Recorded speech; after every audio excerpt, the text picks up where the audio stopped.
I asked when the wedding is, and my daughter-in-law said, "We got married yesterday." The morning air felt heavier than usual. It pressed against my skin as I stood in the doorway. The house was silent, too silent. I could hear the faint ticking of the wall clock. Each second felt like a slow drop of water into an endless well. My fingers touched the cold wood of the doorframe. It felt rough, unfamiliar. A soft scent of unfamiliar perfume drifted from inside.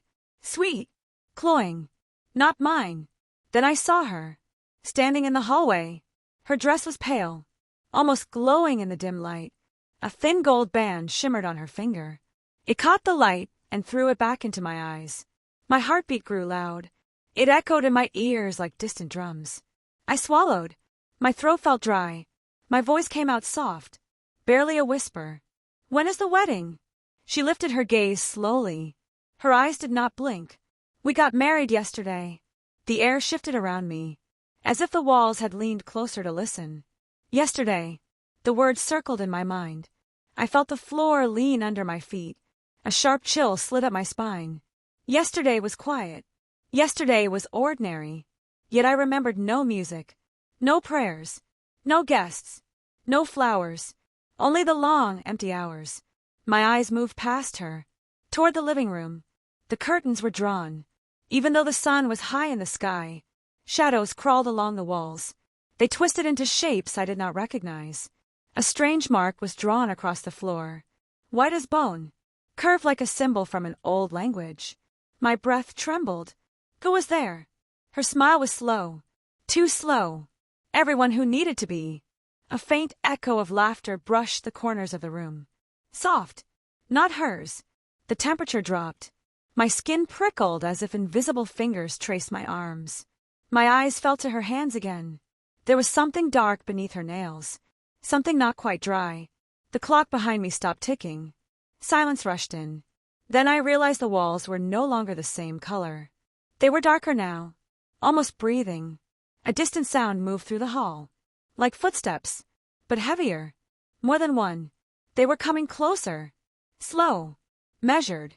She stepped aside. The hallway opened into darkness, and from that darkness I saw outlines begin to form. Tall, crowded, waiting. They had no faces, yet I felt their eyes on me. Cold, hungry. My heart pounded harder. The scent in the air changed. No longer perfume. Now iron. Now earth.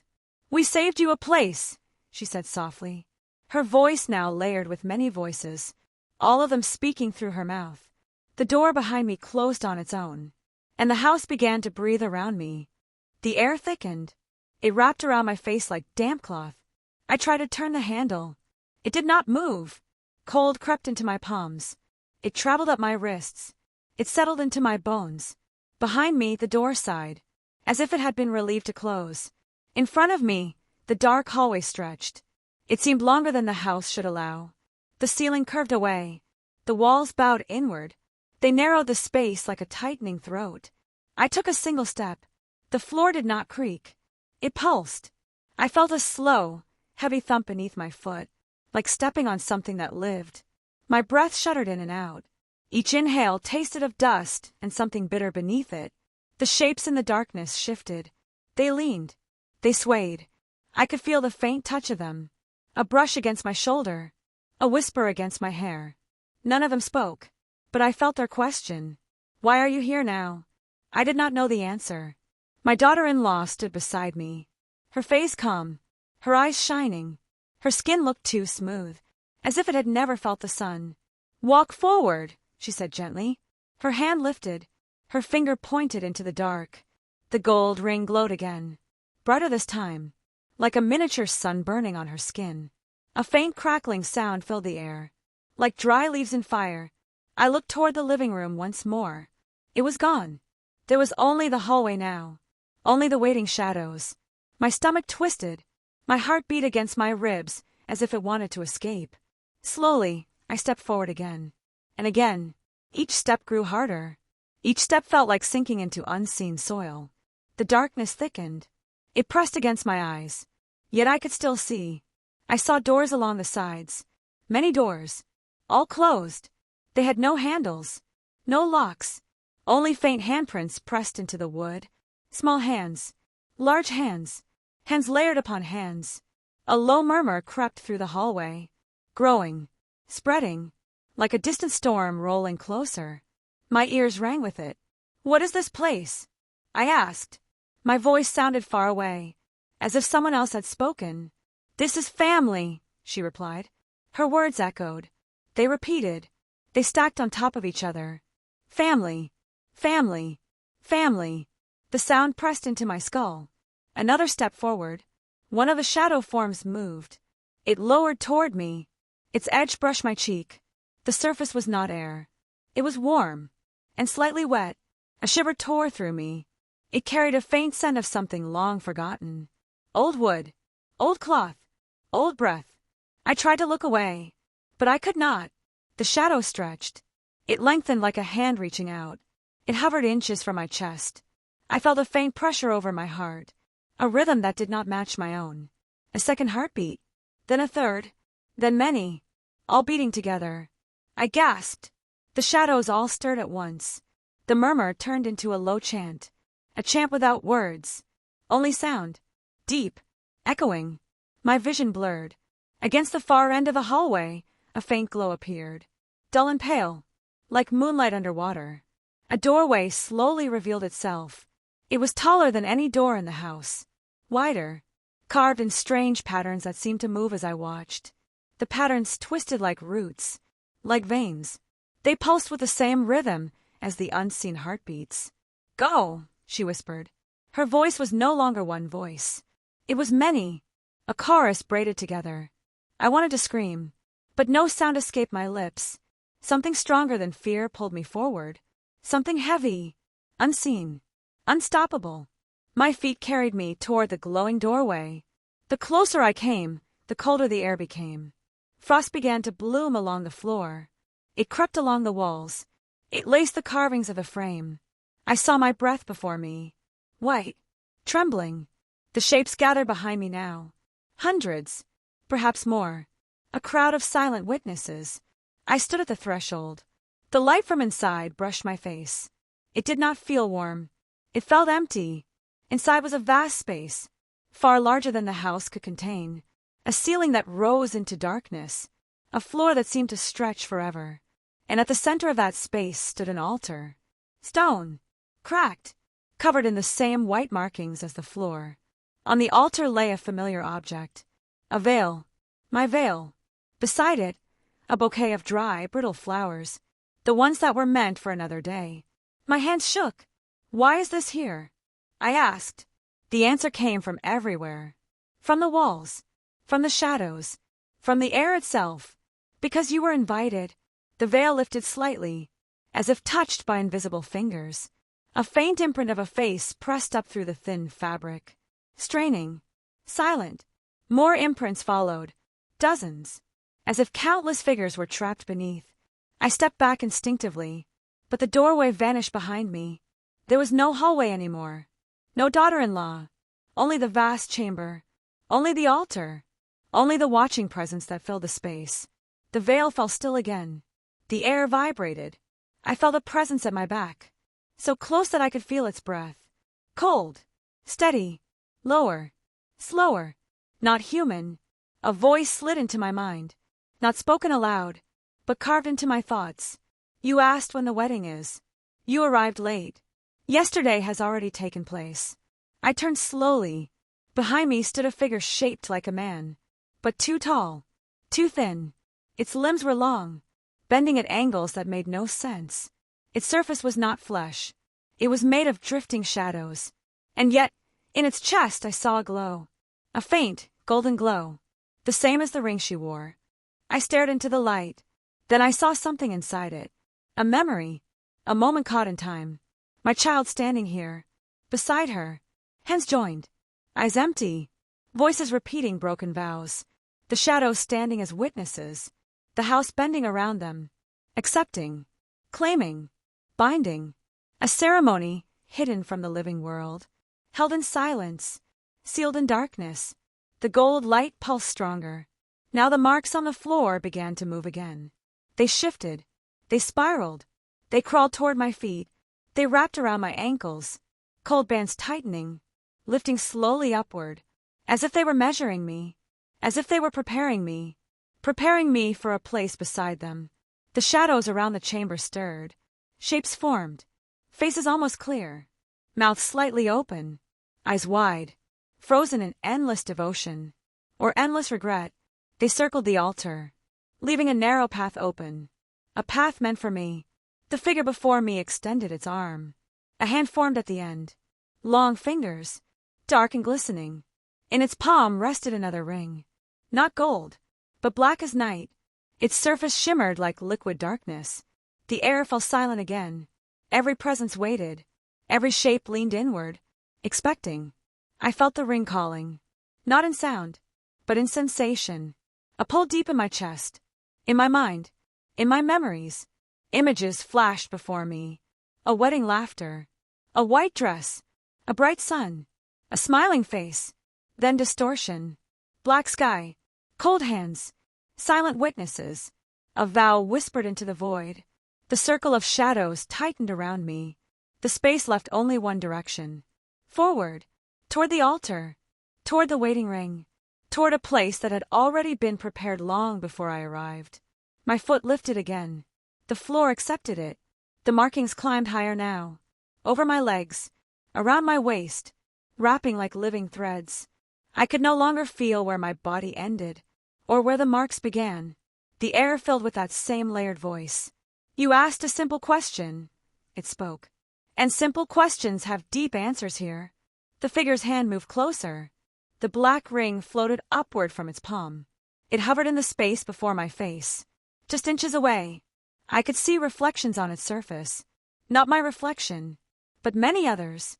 People, rooms, moments, all tangled in its darkness. A dozen hands pressed out from within it, as if trapped inside the circle, reaching, begging, waiting. The whispers returned, soft at first, then stronger, then overlapping, all repeating the same words. Join us! The altar stone cracked open slightly. A dark fissure formed down its center, and from within it, a low, red glow began to rise, like the heart of the earth had broken through. A deep, steady roar vibrated against my chest. The shadows bent toward that glow. The figure in front of me leaned closer. I felt its presence wrap around me. Not arms, but will. A command woven into the air. Behind the figure, more shapes emerged. Hundreds standing in endless lines, each wearing a faint ring of darkness, each bound by a silent promise long forgotten by the world above. And in that vast crowd I saw her again, my daughter-in-law, standing among them, still, her pale dress now darkened, her eyes glowing with faint gold light. She looked at me, then she smiled, slow, wide, recognizing me not as a guest, but as the final witness, the final name to be added, the final bond to be sealed. The black ring trembled in front of me now, lifting higher, waiting to slide onto my finger, waiting to make the unseen ceremony complete. The voices grew loud, the walls pulsed, the marks tightened, the glow from the altar flared upward, and something enormous stirred beneath the floor, something ancient, something that had waited through countless silent weddings. One more step would close the circle completely. One more breath would bind my soul to the house. The air held still. The chamber held its breath. And the ring moved closer to my skin. The ring hovered before my finger, so close that I felt its cold without touch. The surface rippled as if alive, dark waves moving in slow, patient circles. My hand trembled in the air, not by choice, not by will. The markings had tightened around my arm. They pulled. They guided. The shadows leaned in. Their silent anticipation filled the chamber. The figure before me lowered its head, a gesture of respect, a gesture of finality. All sound faded. Even the deep pulse beneath the floor grew quiet. For a moment, the world was nothing but stillness. Then, a memory rushed forward. A memory of sunlight through open windows, of laughter that felt real, of warmth in simple human voices, the smell of morning tea, the sound of birds beyond the roof. I clung to it. I held it inside my chest. The darkness trembled, as if disturbed by something it had not expected. The circle of figures shifted. Their alignment faltered for just a breath of time. And in that breath, I felt something awaken inside me. Not fear, not submission, but awareness. I lifted my head.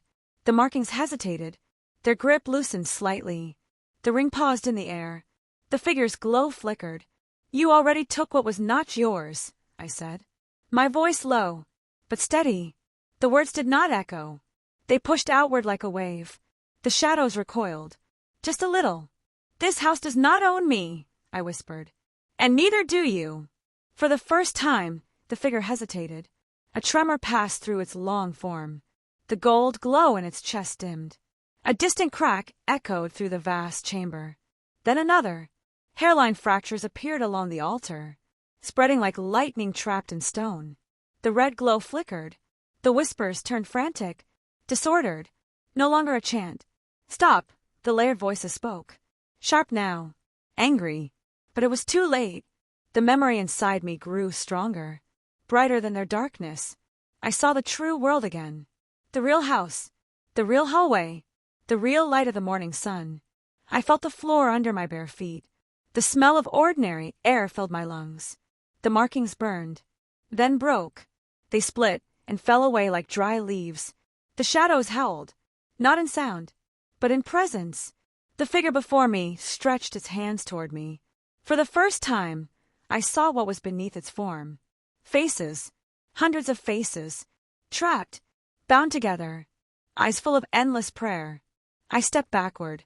The ring fell from the air. It struck the stone of the altar. When it touched the surface, the chamber erupted. Light and darkness collided. A shockwave tore through the space. The altar split wide open. The red glow burst upward, but now it was fading. A low, ancient cry rose from beneath. Anger, loss, hunger. The walls began to shatter. Cracks spread across the ceiling. Stone fell in great heavy chunks. The figures dissolved, their forms breaking into drifting ash. One by one they disappeared, except for her. She stood at the edge of the destruction, watching, her pale face now lined with fear. The gold ring on her hand dimmed, then cracked, then shattered. A gasp left her lips. She looked at me. This time her eyes were her own. Fully, truly. "What did we do?" she whispered. Before I could answer, the ground beneath us split apart. A deep chasm opened. Darkness roared from below. A final attempt to claim us, to pull us back into the forgotten ceremony. I reached forward and grabbed her hand.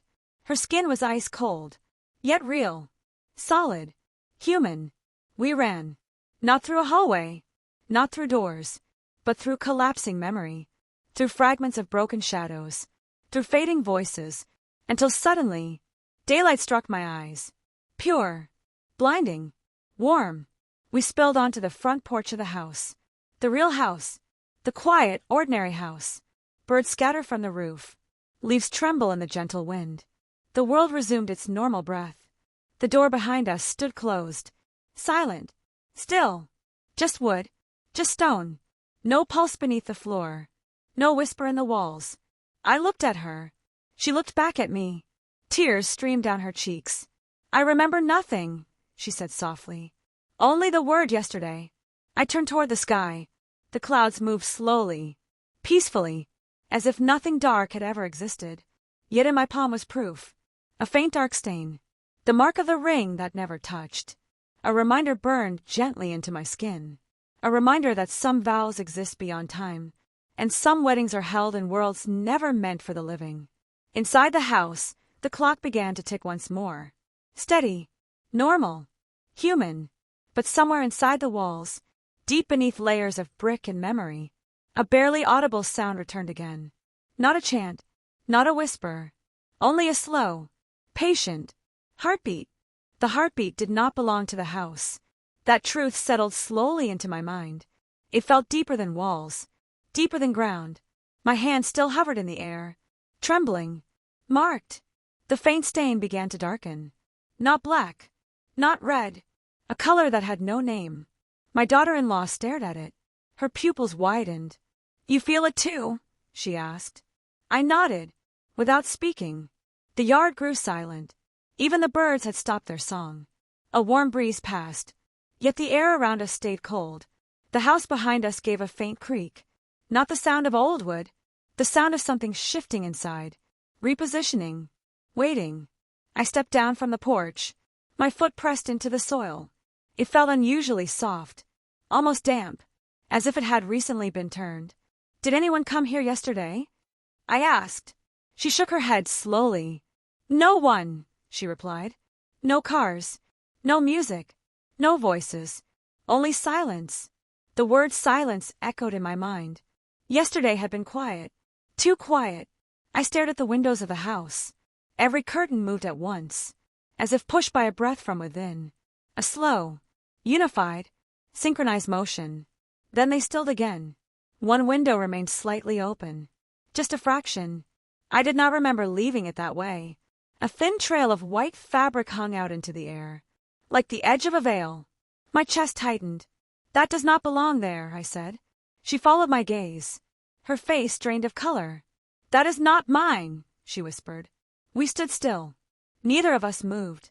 The fabric fluttered once, then twice, then slowly retreated back inside, swallowed by the dark behind the glass. The window closed on its own. The latch clicked. A sharp sound. Clear. Final. The heartbeat underneath the ground strengthened. 1, 2, 3. Not fast. Patient. Like something counting time. My skin prickled. "Something is still here," I said. She tightened her grip on my wrist. "I feel it watching," she replied. The front door handle began to move. Very slowly. Turning. As if someone stood on the other side. Testing it. The wood of the door darkened around the handle. A stain spread outward in the shape of a hand. Long fingers. Too long. The wood bent inward slightly, as if it had softened, as if it were flesh. "Step back," I whispered. We moved together. One step, then another. The handprint sank deeper. Lines appeared in the wood. Wrinkles. Creases. A suggestion of knuckles. Then the tip of a finger pressed through. Not breaking it. Passing through it. Like passing through skin. A dark shape followed behind it. Slowly emerging. Seeping into the world. From a place not meant to touch this one. It slid outward, like smoke molded into an arm. Then a second one appeared, and a third, all reaching, all searching. The air vibrated around us. The sky dimmed, not with clouds, but with something thicker, something closer. The light dulled as if swallowed by unseen mouths. "We are not finished," a voice seeped out. It was not loud, but it surrounded us. It came from the door, from the ground, from the walls of the house. "You were meant to witness. You were meant to bind." The door flexed. A long slit opened across its surface, from top to bottom. An eye formed within it. Milky, wide, ancient, locked onto me. "You asked the question," it whispered. "Now the answer will complete you." I felt the pressure again in my chest. A pull from inside the house. Strong, relentless, trying to draw me back. The mark on my palm flared. Heat radiated outward. Golden light burst from the center. Bright enough to blind. The eye shrieked. A sound beyond sound. The arms recoiled. The handprints peeled away from the door. The wood snapped back into form. The eye burst into mist. A scream echoed through the structure. Fading upward. Fading downward. Fading everywhere at once. The door fell still. The heartbeat stuttered. Then slowed. Then stopped. A heavy silence followed. Real. Human. The air warmed again. Light returned to the sky. The house sagged slightly, as if an unseen weight had finally been lifted. I dropped to my knees. The energy drained from my body. My hand still glowed faintly, then slowly dimmed, leaving only a pale scar, shaped like a broken circle. She knelt beside me. "What are you?" she whispered. I looked at my palm, at the mark that should not exist. "I think," I said quietly, "I was never meant to be just a guest." The wind moved through the trees again. Birds returned to their song. Life resumed its rhythm. Yet deep inside me, a truth had rooted itself. The wedding had not ended. It had only changed location. And something had moved from the house into me, a silent passenger, waiting for the next invitation, for the next question. for the next door to open. The house stood calm behind us, but in the reflection of the front window, for just 1 second, I saw a second shadow standing where I stood. Not hers, not mine, taller, thinner, smiling, and wearing a ring made of darkness. The shadow did not move like a normal figure. It flickered, like smoke caught in a sudden draft. I stepped backward instinctively. The ground beneath my feet felt softer, unearthly. The scar on my palm tingled. A low hum filled my ears. Not sound, a vibration inside my skull. She grabbed my arm. Her fingers burned with a cold fire. "I think it is following us," she whispered. I nodded without speaking. My throat was too tight, my body too heavy. The air grew denser. Every breath pulled weight down my chest. We moved together, slowly, cautiously. The yard stretched longer than memory allowed. The trees seemed taller, the shadows longer. Each branch reached like a finger. Scratch marks against the sky. The house behind us did not fade. Its windows glimmered. Its walls seemed to swell. The reflection of that shadow remained. Even when I turned my back, something in it watched, measured, waiting. I tried to speak. Why us? The wind answered with a low moan. It rattled the leaves. It bent the grass. The shadow blinked. Or I thought it did. Its eye, pale and endless, locked with mine. A shiver crawled up my spine. It was not cold. It was expectation. Something waiting for my next movement. I reached for her hand again. Her skin felt solid, warm, alive. I felt the difference. The shadow twisted closer. The air itself recoiled. A crack appeared in the earth before us. Thin, small, but growing. A sound came from the crack. Not a scream, not a growl, but a deep, steady pulse. Like the heartbeat we had escaped. It throbbed beneath the soil, reaching upward. The shadow bent toward it, as if recognizing an old friend. Then it looked back at me, and smiled. A slow, cruel smile. A smile that did not belong to any human mouth. I froze. Every instinct screamed to run. Every muscle locked. Yet I could not. The scar on my palm burned hot. It spread up my arm. A line of fire beneath my skin. The vibration in my head grew stronger. Voices whispered. Soft at first. Then louder. Not one voice. Many. Layered. "You were invited," they hissed. "You came late. You will stay." I shook my head. The movement felt heavy, like moving through thick water. The shadow tilted its head, observing, judging. The crack in the earth widened. A faint red glow appeared. Not like fire, not like blood. Something in between. Something living. I heard the faint sound of 1,000 whispers. From the crack. From the shadow. From the world beneath. She whispered again. "I do not think it is finished." I swallowed. The lump in my throat blocked words. The ground trembled. A faint vibration traveled up my legs. Through my bones. Something beneath us stirred. Something that had waited. Patient. Ancient. I looked down at the scar. It pulsed in sync with the heartbeat beneath the ground. The shadow moved again. Closer. Filling the space around me. Its form blurred. Edges fading into darkness. It was everywhere and nowhere. And yet it focused only on me. The red glow from the crack spread upward. Thin tendrils of light reaching toward the sky. I could see shapes forming within the glow. Small figures. Twisted. Half-formed. Whispering. Calling. "Step back," I said to her. But I stepped forward instead. Drawn toward the glow. Drawn by a force I did not understand. The shadow reached a hand toward me. Not to grab. Not to touch. But to guide. The palm turned upward. Slow. Measured. The scar on my hand flared again. Then a sudden sharp pain. As if something tried to pull itself out through my skin. I gasped. The air burned in my lungs. My vision blurred. She grabbed me. "Do not go," she shouted. But the pull was too strong. The figures in the red glow began to take shape. Not human. Not shadow. Something older. Something alive.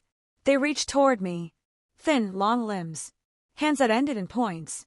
Eyes that glowed faintly beneath their surfaces. The shadow at my side tilted. And the forms in the glow bowed. The world seemed to slow. Every sound stretched. Every heartbeat multiplied. I felt weightless. The scar burned brighter, rising up my arm, filling my chest. I realized the ring's mark was not just a scar. It was a key to something deep beneath the house, something that had been waiting for me.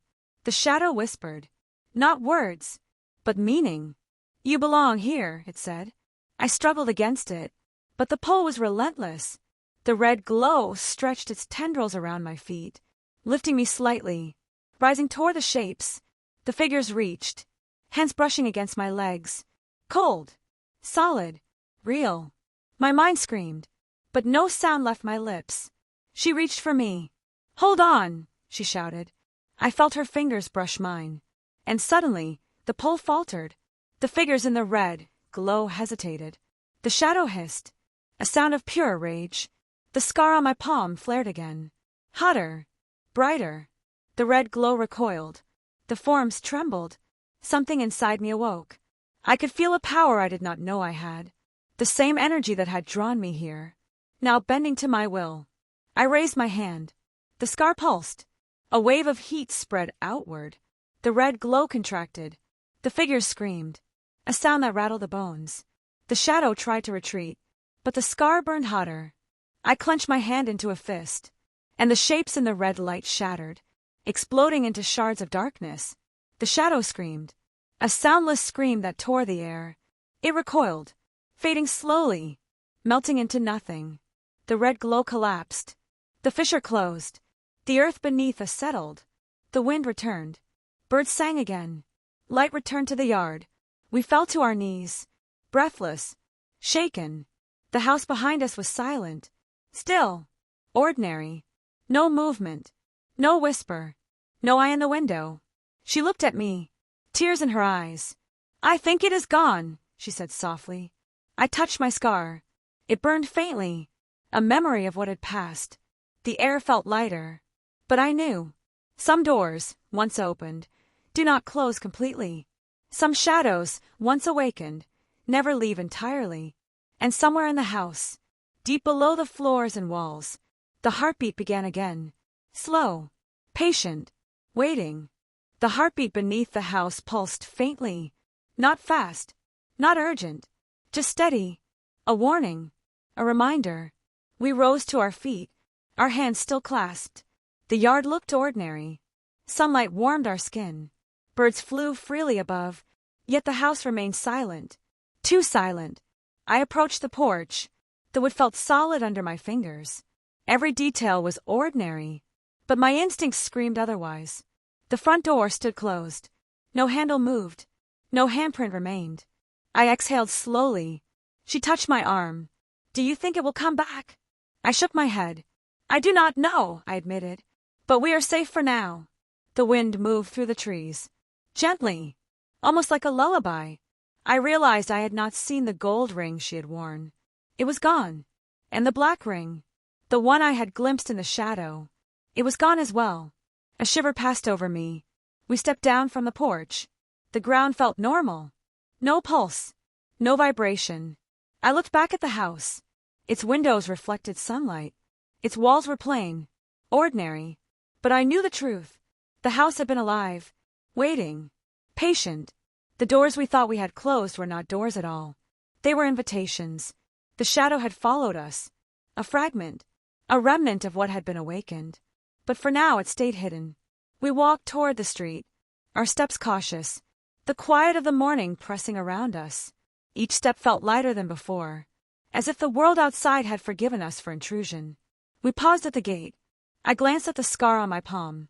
Faint, almost gone, but still present. A mark of survival. A warning. A memory. She looked at me, her face pale, eyes wide. Do you think it will come for us again? I did not answer, because I knew it might. Some things never truly leave, yet I also knew something else. We had survived. We had walked through shadows and returned. That knowledge burned in me stronger than any fear. The sun climbed higher. The morning air smelled of earth and grass. We stepped into the street, into the world of ordinary life. Neighbors walked past. Children played. Dogs barked. Normal. Yet I felt the weight of unseen eyes behind the windows. Watching. Waiting. I squeezed her hand. We moved forward together. And for the first time I felt hope, because fear had no power over us anymore. We had faced the unseen. We had resisted. But as we walked, I glanced once more at the house. And in the reflection of the top window, a shadow lingered, faint, uncertain, patiently waiting for the next question. We did not stop. We could not.